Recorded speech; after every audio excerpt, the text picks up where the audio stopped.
This morning's scripture is from Revelations 2:21, 1-6. When I saw new heavens and a new earth, the former heavens and the former earth had passed away, and the sea existed no longer.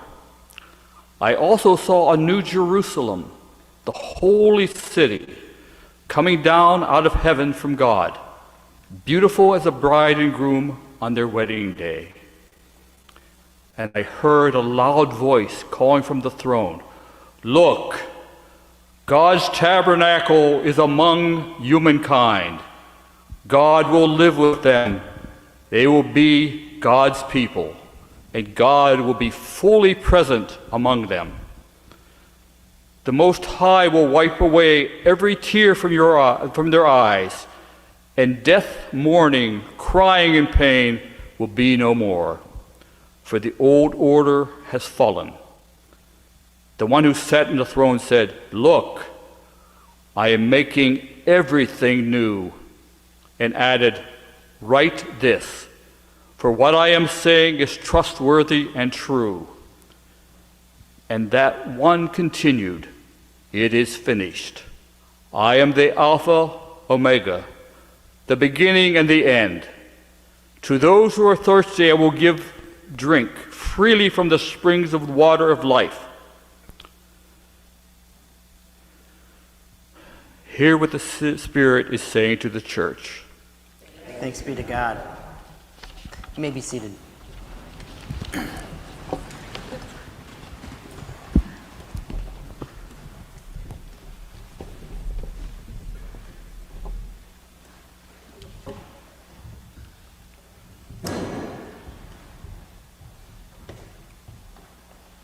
During this month, our sermons are both sort of teaching and conversational, as we speak with members of Central who help plan our AAPI month and reflect on the theologian of the day. So would you please pray with me? God, may the words of my mouth and the meditations of all of our hearts be held in your love and your care here in this moment. Amen. This morning's theologian is Grace G. Sun Kim. Grace G. Sun Kim was born in Seoul, Korea, and immigrated with her family to London, Ontario in 1975. She grew up as part of the Korean Presbyterian Church and pursued theological education, earning her PhD from the University of Toronto. She currently serves as a professor of theology at the Quaker-related Earlheim School of Religion in Richmond, Indiana. Kim is the author or editor of 24 books. Her theological writing and teaching is deeply grounded in her immigrant experience as a Korean woman. Her writings and her teachings struggle deeply with the issues of xenophobia, racism, and sexism. Two concepts drawn from her Korean heritage are central to her theology: the concept of Han and the concept of Chi. First, I want to say a word about Han. Han, as I have come to understand it, is a Korean word that seeks to describe an emotion that in English we might describe as suffering, grief, resentment, or trauma. Kim defines it as unjust suffering caused by social systems of injustice that wound and harm us personally, socially, and even nationally. Kim identifies harms like abuse and sexual assault, the impact of racism and white supremacy and patriarchy, and the harms of colonialism as examples par excellence of Han. Kim especially points to the Korean experience of Japanese colonial occupation in the earliest 20th century as a national experience of Han for the Korean people. So at this point, I want to turn to you, Art, and have you share a little bit about your background and how you have come to understand and experience that concept of Han. Good morning, church. I'm particularly happy to be among Koreans, some Koreans in our congregation today. I don't have that often here.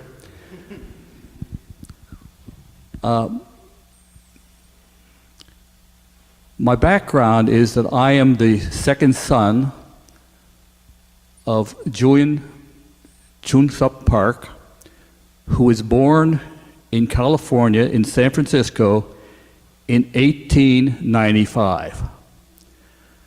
Now, if you're Korean, and if you know anything about Korean history, you're thinking, 1895?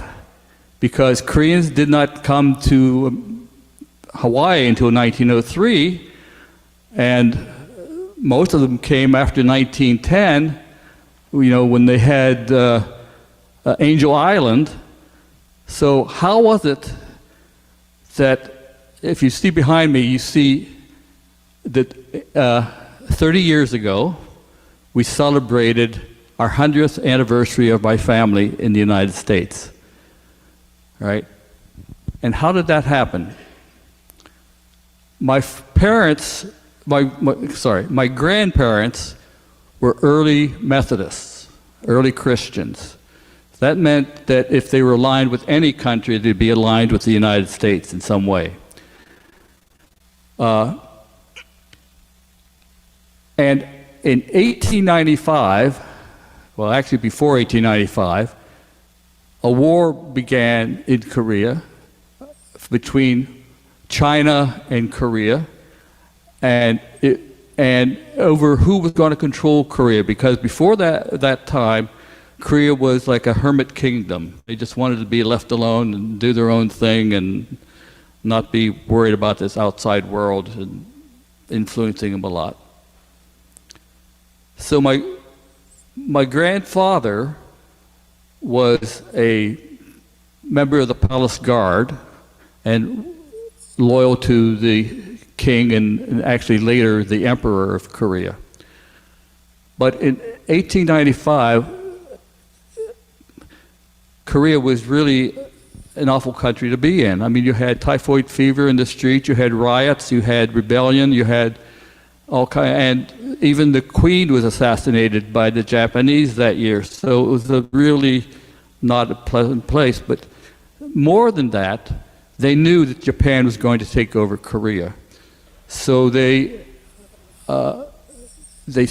my grandfather sent my grandmother to America in 1895 during the last couple months of her pregnancy, and she was possibly on the first ship of note that had any Korean women on it, that docked in San Francisco in 1895. My father was born in June of 1895. So then they thought, when Japan wanted to take over Korea, to annex Korea, they decided that they had to work for Korean independence. In fact, the idea was to work for Korean independence abroad, because it would be much more difficult to do so in Korea, although there were many Korean patriots that stayed in Korea. But there were a few who left to work for Korean independence in the United States. And they had to wait. Well, if you look at the picture of the family, you see a tall man on the left-hand side of the photograph. That's my uncle.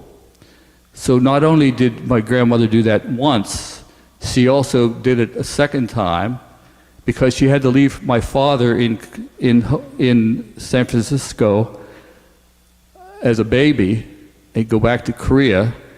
Then 8 years later, they had another son. I mean, they thought it was going to be that Japan would just annex Korea and then they would work, But Japan actually waited 10 years before they actually, although they controlled Korea much earlier, they waited 10 years before they really annexed it.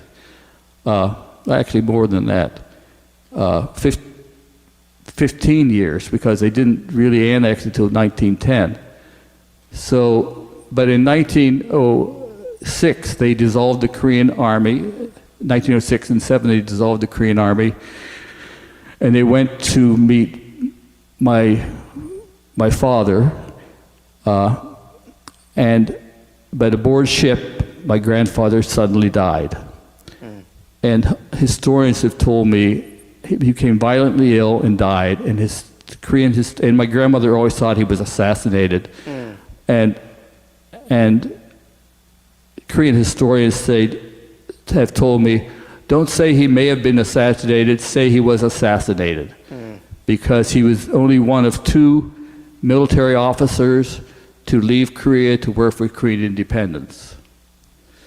So that's the beginning of my story. So, and it was not, so my grandfather, my father then, grew up in San Francisco. He was, he grew up in Chinatown. There were very few Koreans in Chinatown in 1895, those first years. There were very few Koreans there. And he remembers going to school and they put him in a class with all Chinese kids, and he didn't speak any Chinese. His Korean was not even that good. So they finally made him what is called a schoolboy, which means you live with you're like a servant to a rich family, and you just, you're a child servant. But it gave him the opportunity to go to school. And I don't know how much more you want of that story. I mean, I could tell you my story of my father and the whole kinds of things, but... How does that relate to kind of that concept of Han? Well, it's kind of an unjust... Yeah. an unjust sorrow that they never really connected. In fact, I applied to have my grandfather considered for... They're giving medals to patriots, and now in Korea, and I applied for one for my grandfather, but since he died before he could really, they have not considered that yet. But for me, he was a patriot, because he gave his life for Korea. And I think, in a sense, that's one of the reasons that I also promote Korean culture. Next week I'll be talking about Korean tea, because I became involved with importing Korean tea, trying to bring Korean tea to the broader world, because most people don't even know Korea makes tea. Even Koreans don't think about tea made in Korea that much. But they make some wonderful tea. The best green tea in the world is made in Korea, and some of the best baliocha or oxidized tea is also made in Korea. People keep coming back for it over the years. I've been doing that for 20 years.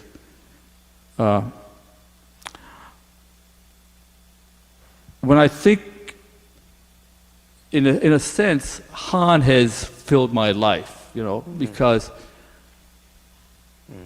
I've always been an other. We talk about others. I've always been an other. I've had very few close Korean friends in my life, right? My best Korean friend, who has his own Han story, which I'll tell someday maybe. But he just passed away like a year ago or 2 ago, and we were very close. And I guess I'll tell a little bit of it now since I'm talking, right? And his family, he grew up in a farm south of the 38th parallel. But when the Korean War began,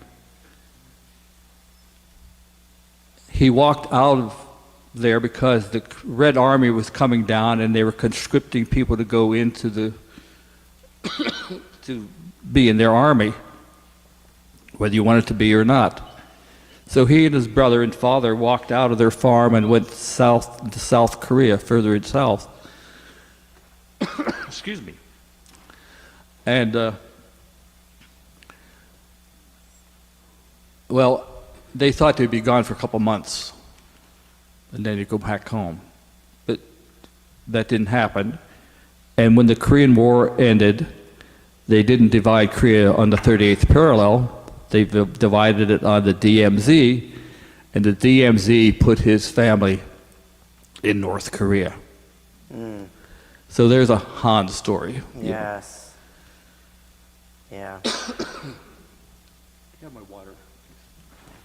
Excuse me.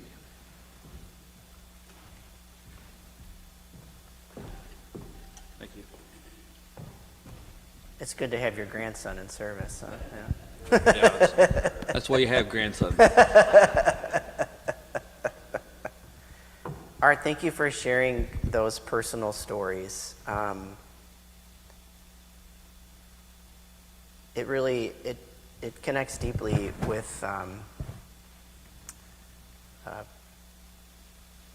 some of my personal and family immigration story from Mexico.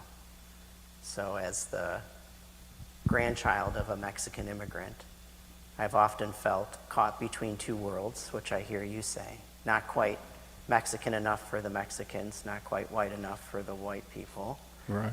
And my grandfather immigrated twice to the U.S., once as a child, and then him and his family were part of sort of self-deported during the mass deportations of 1930, which is what much of what we're living through right now is based upon, and then returned actually during the Korean War to the U.S.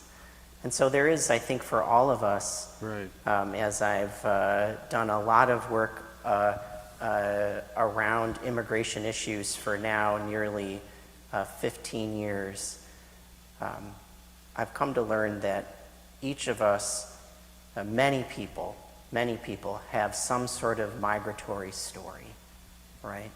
So whether that's forced migration in the form of slavery from the African continent, whether it was migration due to war or famine or economic issues, even if it was a choice to search for a better life. Often these migratory stories have this element of Han in them, which we carry from generation to generation. And this isn't limited to just people of color, it's all people who have migration stories. Often I find among European Americans, there is a pain or a wound that happened when their families migrated. Yeah. I've been thinking of, as part of the Peace and Justice work of Central, I've thought of creating a website called Immigration Stories. Because we are at a time when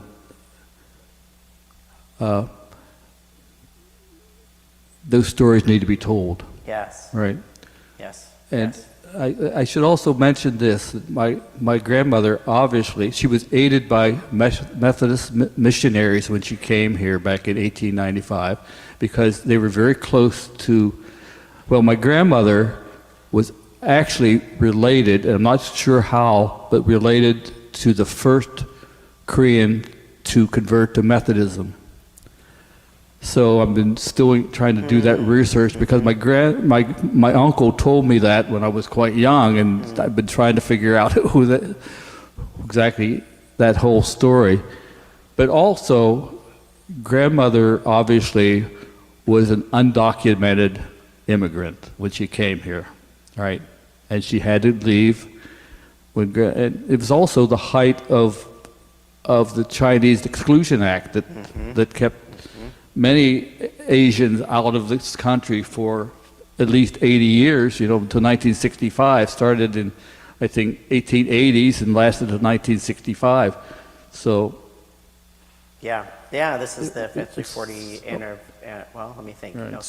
anniversary of that act, which ended those racialized quotas. Yeah. Right. Yeah, so I want to kind of wrap us up here with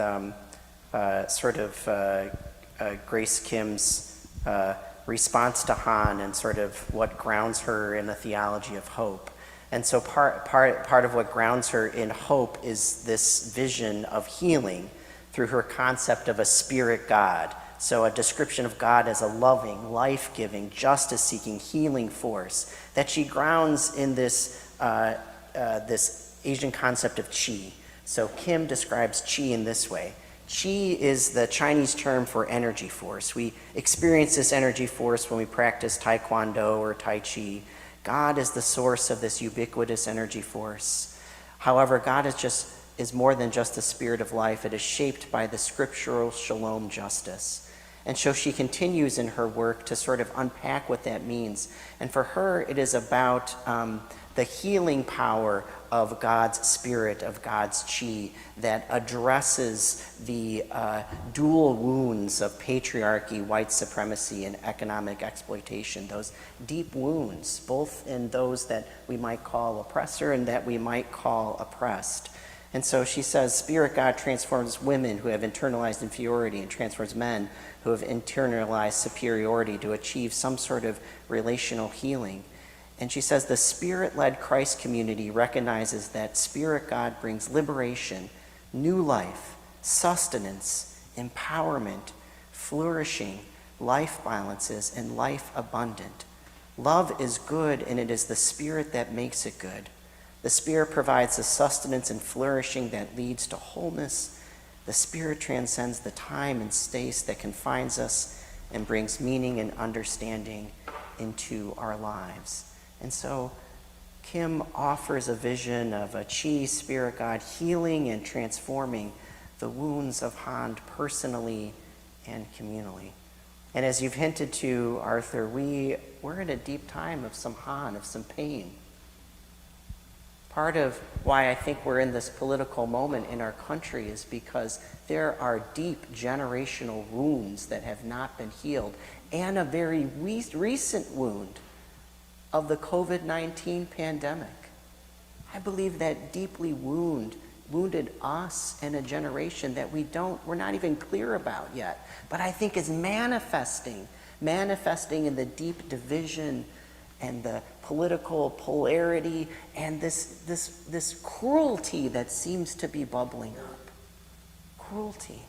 And so as we sort of gather here in this moment, I would invite us to name and acknowledge that Han, but also to name and acknowledge the Qi, the Spirit, the loving life force of God that is present in every moment and every place of our hearts and our world, and that is luring us and drawing us into real healing. Real healing. When I think of the Han in my life, I often think of it as like a stone or a pressure in my chest. So part of that healing is setting that stone aside, letting it go, being able to open up and to breathe. And my God, we need to do that as a culture and as a nation. So I want to invite us into just a brief time of communal prayer. So this is following, when I've had the opportunity to worship with Korean United Methodists, they often do this form of prayer called Tung Sung Gi Do, which is a prayer aloud practice. So it means I'm going to kind of lead us through some meditation. I'm going to invite us to share what's on our hearts, speaking them all at the same time and simultaneously. So it's sort of like when we share prayers, but we're going to do it all together instead of one at a time. So if you would please find yourself in a prayer posture, maybe both feet on the ground. You might relax your shoulders, close your eyes or soften your gaze, and really focus on your breathing. Focus on that Qi, that Spirit, that force of love that flows through all of us, breathing in and breathing out. Breathing in, breathing out. So here in this moment, I choose silently to name and to acknowledge, to hold those places of Han, pain and struggle in your life and in our community and in our world.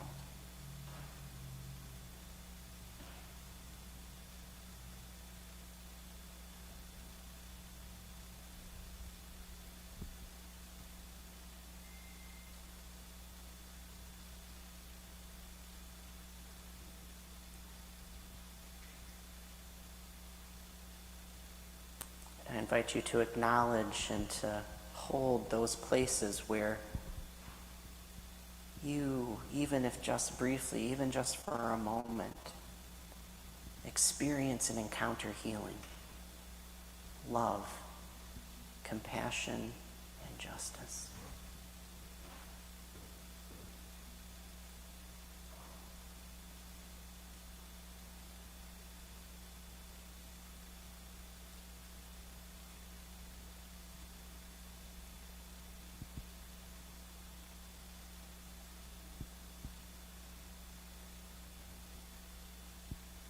Now I invite us to join together in speaking aloud those prayers that lifted up in us, prayers for healing or prayers for gratitude.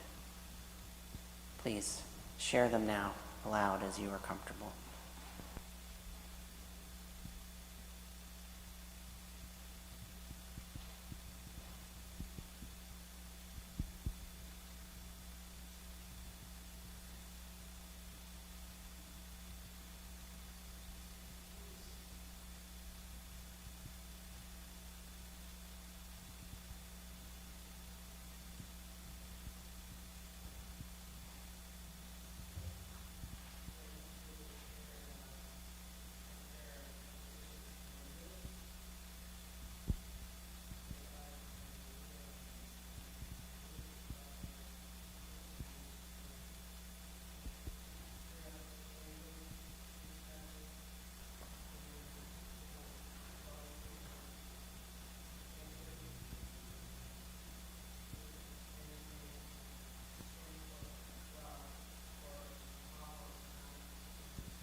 God, we gather together all these prayers, spoken and unspoken. Ask you to keep them close to your heart as they are close to ours. Amen. Art, thank you so much. Give Art a round of applause. It's not easy to do this.